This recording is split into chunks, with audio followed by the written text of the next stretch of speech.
Beberapa teman menganggap mengucapkan Natal boleh-boleh saja. Ketika diberitahu bahwasanya itu dilarang, mereka tetap berdalih bahwa itu boleh-boleh saja untuk menjaga hubungan dengan sama muslim. Bagaimana cara meyakinkan mereka bahwa hal ini dilarang dalam Islam, sementara saya sendiri memiliki keterbatasan dalam memberikan jawaban kepada teman-teman. Berkaitan dengan dua pertanyaan di atas, apakah kita berdosa jika membiarkan hal tersebut? Misal ketika ada teman muslim yang menganggap mengucap selamat Natal boleh, kita hanya diam saja. Tentu nggak boleh ya, itu harus ingkar mungkar. Orang-orang muslim yang mengatakan bahwasanya boleh saja mengucapkan selamat Natal, saya berani sumpah ikhwah, orang ini tidak punya ilmu agama dan imannya masih sangat tipis. Nggak bisa saudaraku mengucapkan selamat Natal kepada orang Nasrani sama mengatakan selamat Allah punya anak.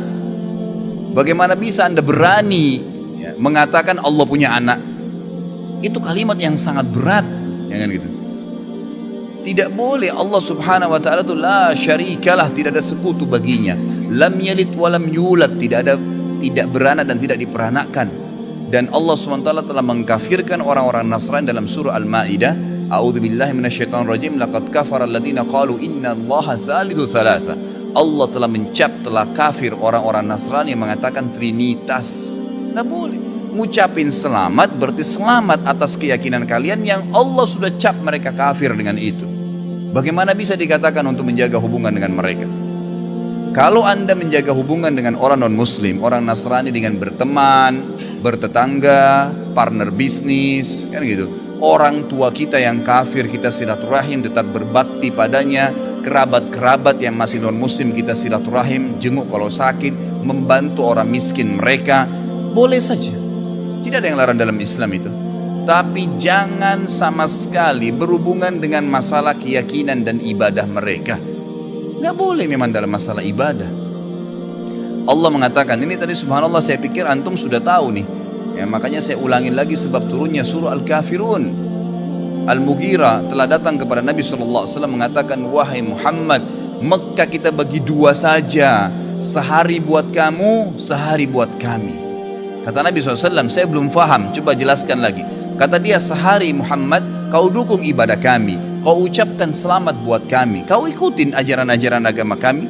Sehari lagi besok kami ikutin agamamu, kami ucapkan selamat untukmu, kami dukung ibadahmu. Apa jawaban Nabi SAW? Sehari-sehari biar adil. Kata Nabi SAW, tidak boleh. Kata dia, wahai Muhammad, sehari buat kami, dukung kami, ucapkan selamat buat kami, ikutin ritual kami. Seminggu buat kamu. Kata Nabi SAW, tidak boleh. Muhammad, sehari buat kami, sebulan buat kamu. Tidak boleh. Sehari Muhammad buat kami, setahun buat kamu. Tidak boleh, kata Nabi SAW. Terakhir, hai Muhammad, sehari buat kami, seumur hidup buat kamu.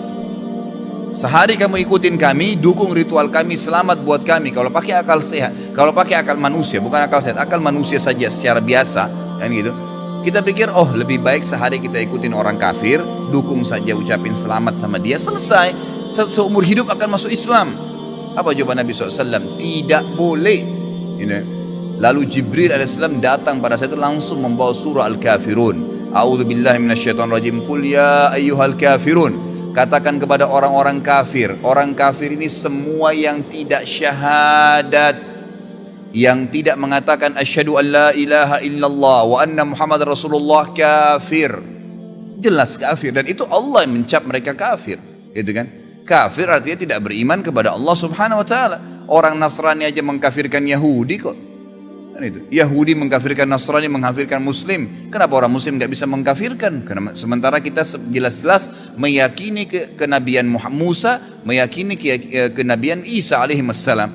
Gitu kan? Mereka yang memungkiri Nabi Muhammad SAW, Nabi terakhir, berarti tidak beriman sempurna kepada Allah Subhanahu Wa Taala. Dan sudah banyak ayat Quran menjelaskan masalah itu. Gitu kan?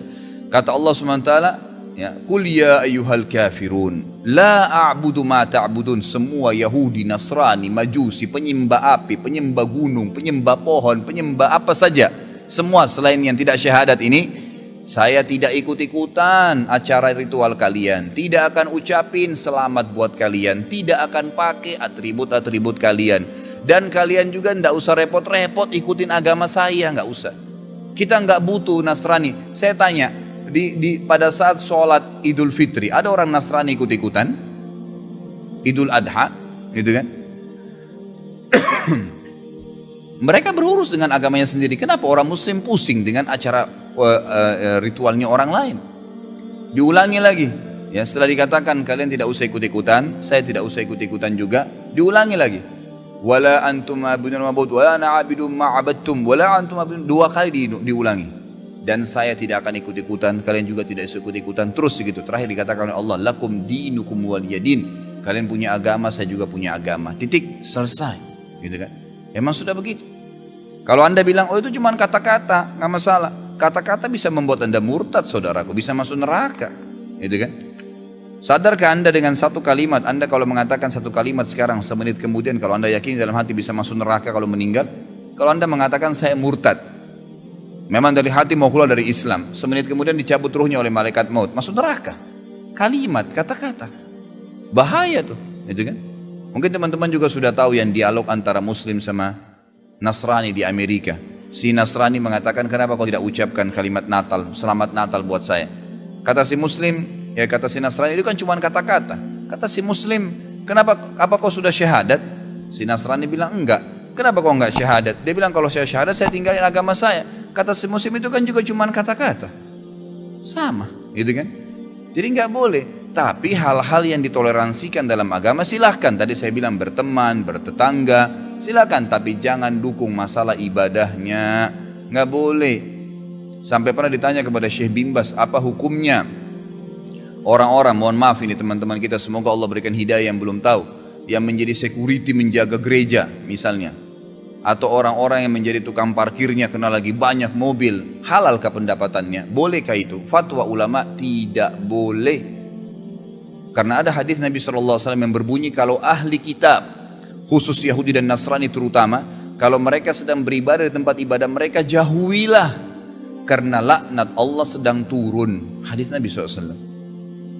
Kenapa nggak bisa cari rezeki di tempat lain? Subhanallah, rezeki itu sudah dibagi oleh Allah SWT. Hati-hati saudaraku, gitu kan? Jadi orang yang mengatakan seperti ini karena tidak paham agama. Bagaimana bisa dia mengatakan Tuhan punya anak? Gitu kan? Jadi tidak boleh sama sekali ikhwah, yang nggak boleh. Jadi kita harus tahu mana yang boleh dan mana yang tidak boleh. Dan anda wajib ingkar mungkar. Ingatkan apa yang saya sampaikan tadi. Kalau juga dia tidak mau dengar, selesai, gugur kewajiban. Allahu, Allahu, Allahu, Allahu, Allahu,